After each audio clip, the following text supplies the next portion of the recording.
আসসালামু আলাইকুম, সবাই কেমন আছেন? আজকে সবাই ভালো আছেন। চলে আসুন আপনার একটা রেসিপি নিয়ে। আজকে বানাবো অরেঞ্জ কেক। হঠাৎ করে খুব কেক খাওয়ার ক্রেভিং উঠলো, যেই মনে হয় সেই কাজ, চলে আসলাম কেক বানাতে। তো মনে করলাম কেক যখন বানাচ্ছি আপনাদের সাথে শেয়ার করে ফেলি রেসিপিটা। তো এখানে আজকে আমি 3টা ডিম নিয়ে নিয়েছি। ডিমটাকে প্রথমে আমি খুব ভালো করে ফেটে নিচ্ছি একটা হ্যান্ড মিক্স দিয়ে। আপনারা চেষ্টা করবেন এখানে রুম টেম্পারেচারে ডিমটা ইউজ করতে, একদম ফ্রিজ থেকে বের করে ডিমটা ইউজ করবেন না কেক বানানোর ক্ষেত্রে, তাহলে কিন্তু কেকটা ফ্লাপি হবে না। চেষ্টা করবেন ফ্রিজ থেকে একটু আগে ডিমটাকে বের করে রেখে দেওয়ার জন্য, এতে করে ডিমটা নর্মাল হয়ে গেলে তখন সেই নর্মাল ডিমটা দিয়ে আপনারা কেক বানাবেন। এটা একটা টিপস শেয়ার করে দিলাম। তো আমি খুব ভালো করে ডিমটাকে ফেলে নিচ্ছি, দেখেন ফাটা হয়ে গেছে। এই পর্যায়ে আমি দিয়ে দিচ্ছি চিনি 1 কাপ।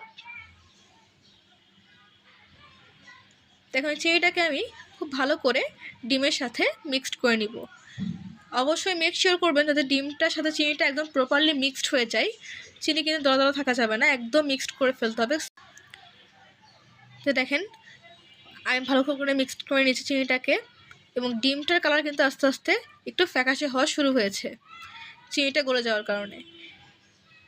এই পর্যায়ে আমি অ্যাড করে দিচ্ছি 1/2 কাপ সয়াবিন তেল। এখন আমি আবার ভালো করে তেলটাকে ডিমের সাথে খুব ভালো করে মিক্সড করে নিব।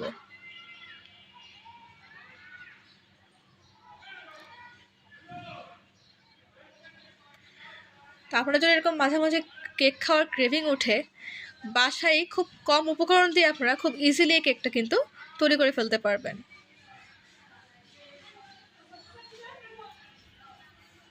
তাই খুব ভালো করে মিক্সড করে নিচ্ছি।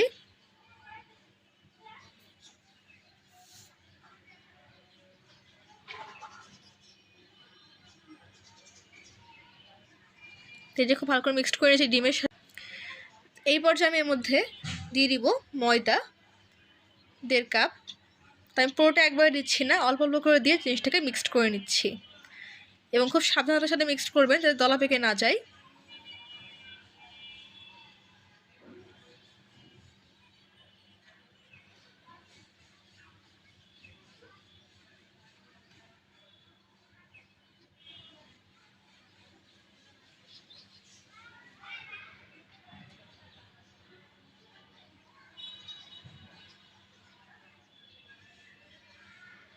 তো আমি এখন বাকি অর্ধেক যে ময়দা ছিল সেই ময়দাটাকে অ্যাড করে দিলাম।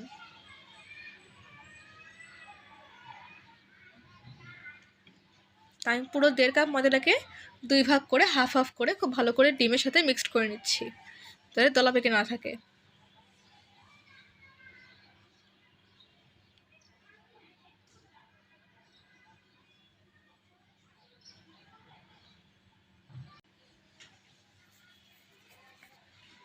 তো এই যে ময়দাটাকে আমি ডিমের সাথে খুব ভালো করে মিক্সড করে নিয়েছি, কনসিস্টেন্সি দেখিয়ে দিচ্ছি। এই পর্যায়ে আমি অ্যাড করে দিব বেকিং পাউডার 1/2 চা চামচ এবং লবণ 1 চিমটি। লবণটা জাস্ট দিয়েছি চিনিটাকে একটু বসার জন্য কেকের মধ্যে। 1 চিমটি লবণ ইউজ করবেন, তাহলে কেকের মধ্যে চিনিটার ব্যালেন্স হবে। তাই খুব ভালো করে মিক্সড করে নিয়েছি। এই পর্যায়ে আমি এর মধ্যে অ্যাড করে দিব কমলার রস, যে 1 টেবিল চামচ, এবং অরেঞ্জ জেস্ট 1 টেবিল চামচ। তো যেহেতু আজকে আমি অরেঞ্জ কেক বানাচ্ছি, আমি কোনো ধরনের অরেঞ্জ ফুড কালার বা অরেঞ্জ ফ্লেভার ইউজ না করে ডিরেক্ট অরেঞ্জের যেই রসটা সেটা এবং অরেঞ্জ জেসটা ইউজ করছি, এতে করে খুব সুন্দর একটা অরেঞ্জিশ ফ্লেভার কিন্তু এর মধ্যে আসবে, কোনো ধরনের অ্যাডিশনাল বা ছাড়াই, এসেন্স ছাড়াই।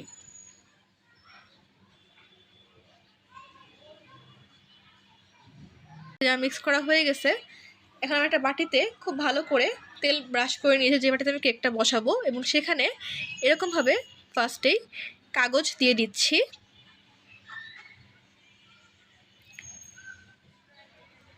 আপনার কাছে ফয়েল পেপার না থাকে এরকমভাবে, বা বাটার পেপার না থাকে, আবার নর্মাল যে বাসায় যে কাগজ আমরা থাকে ইউজ করি সেগুলো কিন্তু ইউজ করতে পারবেন। সেটাই আমি আজকে দেখিয়ে দিচ্ছি, একদম হোমলি ইনস্ট্যান্ট। আপনারা যদি কেক খেতে চান এরকমভাবে বানিয়ে খেতে পারেন, একদম পারফেক্ট কেক হবে আমার দেখানো প্রতিটি স্টেপ যদি আপনারা ফলো করেন। আমি আরেকটু মিক্সড করে নিচ্ছি কেকটাকে, ব্যাটারটাকে।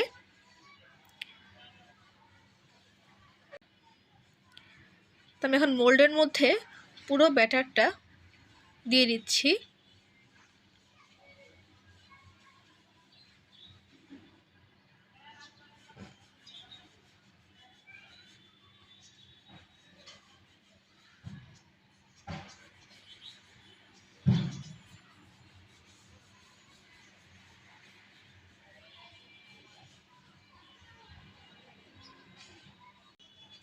তো দেখেন আমি পুরো ব্যাটারটাকে নিয়ে নিয়েছি। এখন এরকমভাবে একবার ঝাঁকি দিয়ে নেবেন, এতে করে যদি কোনো ফ্লাফি ভাব থাকে বা বাবল থাকে সেটা উপর দিকে উঠে আসবে। কেকের মধ্যে কিন্তু অবশ্যই কোনো ফ্লাফি বা বাবল থাকা যাবে না। আমি একটা কাঠি দিয়ে যে বাবলগুলো উঠে এসেছে সেই বাবলগুলোকে ফাটিয়ে দিচ্ছি। এটা কিন্তু অবশ্যই করবেন। যে বাবলগুলো দেখতে পাবেন সেগুলোকে আপনারা একটু একটা কাঠি দিয়ে ফাটিয়ে দিবেন।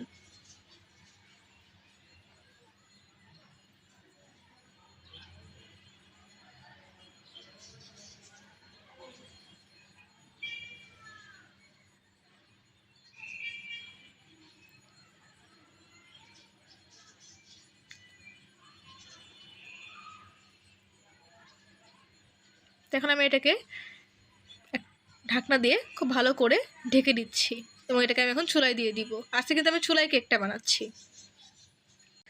তো প্রথমে চুলায় আমি একটা পাত্র বসিয়ে নিয়েছি এবং এখন একটা স্ট্যান্ড দিয়ে দিয়েছি, স্ট্রেনার। তারপরে বাসায় কম বেশি সবাইটা থাকে।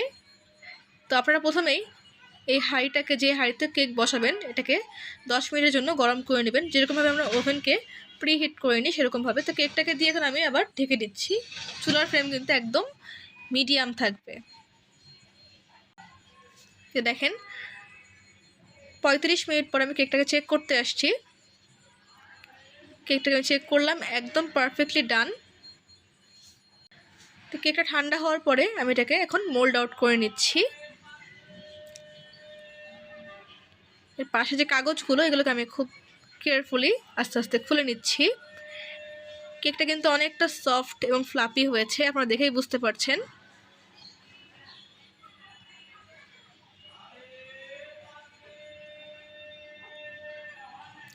তো এই যে দেখেন কেকটা কত সুন্দর পারফেক্ট হয়েছে।